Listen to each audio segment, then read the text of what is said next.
While the whole world is watching missiles fly and oil prices shake, one country is quietly stacking wins that nobody is talking about. And that country is Malaysia. Stay with me, because by the end of this, you're going to see Malaysia completely differently. If you are watching this right now, drop a comment saying Malaysia Menang, because my cousin in London told me nobody cares about Malaysian economic analysis, and this video won't even get 100 views.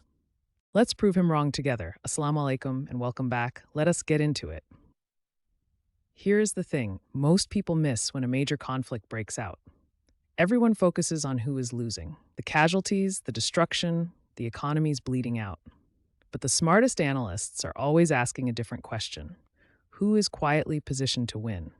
And right now, the answer keeps pointing back to one place on the map: Malaysia.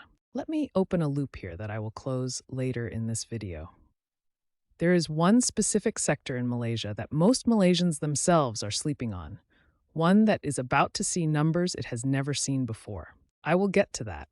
But first, let us build the foundation so everything makes sense. When the Iran conflict escalated and the Strait of Hormuz became a pressure point, the global shipping world started recalculating everything. About 20% of the world's oil supply moves through that strait. When that corridor becomes uncertain, every buyer, every supplier, every logistics company starts looking for alternatives. And here is where Malaysia enters the picture in a way that is almost poetic. Malaysia sits at the Strait of Malacca, one of the most important shipping lanes on Earth. Roughly 80,000 vessels pass through it every single year. When routes through the Middle East get complicated, when insurance premiums for ships near conflict zones spike dramatically, traders start rerouting. And rerouting through Asia means going through the Strait of Malacca, which means going past Malaysia. Think about it like this. Imagine two roads to your destination. Road 1 suddenly has a massive accident, construction, and a toll that doubled overnight. What do? You take Road 2. Malaysia is Road 2, and right now, traffic on Road 2 is picking up in a serious way. Port Klang is already one of the top 15 busiest ports in the world. Penang Port is expanding. As more cargo diverts away from Middle Eastern routes, these ports see increased volume, increased revenue, and increased job creation. This is not speculation. This is basic supply chain logic playing out in real time. Now let's talk about oil and gas, because this is where most people completely miss the nuance. Yes, when oil prices spike because of Middle East tensions, Malaysia benefits directly. Malaysia is a net oil exporter. Petronas sees its revenues climb when crude prices go up. The government gets more fiscal room to spend on infrastructure and development. The ringgit gets support. The economy gets a cushion. But here's the counterintuitive part. Malaysia also benefits from the energy diversification panic happening globally right now. Countries that depended heavily on Middle Eastern energy are now desperately looking for alternative suppliers. Malaysia's LNG, liquefied natural gas, is suddenly extremely attractive. Sarawak alone is one of the world's significant LNG producers. And when buyers are panicking, they pay premium prices.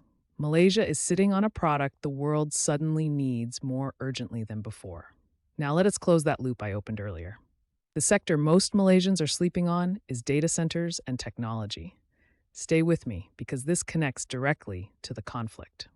When there is geopolitical instability in the Middle East, global companies accelerate plans to move digital infrastructure to stable, neutral, strategically located countries.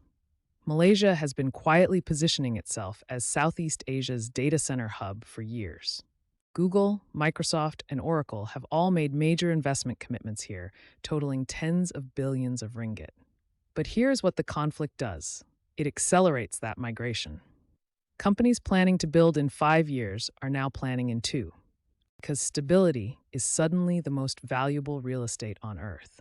And Malaysia, with its political neutrality, strong infrastructure, and competitive energy costs, looks like exactly the stable ground global companies want to plant their servers on. This is a generational economic shift happening quietly while everyone watches their news feeds. Let us talk about palm oil, because this one hits differently. The broader conflict disrupts agricultural supply chains across the region. Edible oils from that area face serious complications. Malaysia, the world's second largest palm oil exporter, fills that gap. Demand from countries replacing disrupted supply pushes Malaysian palm oil prices upward. Farmers in Sabah and Sarawak, plantation workers across the country, feel this positively through better commodity prices and stronger demand for their produce. And there is a bigger trade story here. Malaysia has deliberately cultivated relationships with both Western countries and the global South, America, China, the Arab world. This deliberate neutrality that critics once called sitting on the fence is now an enormous strategic asset. When countries are choosing sides and supply chains are fracturing along geopolitical lines, the country that everybody still trades with becomes indispensable. Malaysia is that country right now. Real example. Semiconductor chips. Malaysia handles a significant portion of the world's chip packaging and testing. As global companies race to secure chip supply chains away from conflict-exposed regions, they keep landing on Malaysia as a trusted, neutral, capable partner. Intel, Infineon, and Texas Instruments all have major operations here. This is not an accident. This is decades of positioning paying off at exactly the right historical moment. I want to be honest with you because that is what respect looks like. Malaysia is not without challenges. The ringgit has faced pressure. Cost of living has climbed.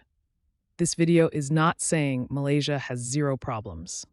What I am saying is that at the geopolitical and macro level, Malaysia is holding cards that most people are simply not talking about. And Malaysians deserve to understand this clearly so they can make smarter decisions, whether in investing, career planning, or simply in how they see their own country. Think back to the beginning of this video. While the world was watching the conflict, Malaysia was collecting. Shipping rerouting through its straits, LNG demand climbing for its gas, data center investments accelerating on its soil, palm oil demand rising for its plantations, semiconductor business consolidating in its factories. None of this is luck. It is geography. Decades of infrastructure investment, deliberate neutrality, and trade relationships all paying off at exactly the right time. If this shifted how you see Malaysia even slightly, hit that subscribe button and drop a comment telling me which point surprised you most. Was it the shipping angle, the tech sector, or something else entirely? I read every single comment,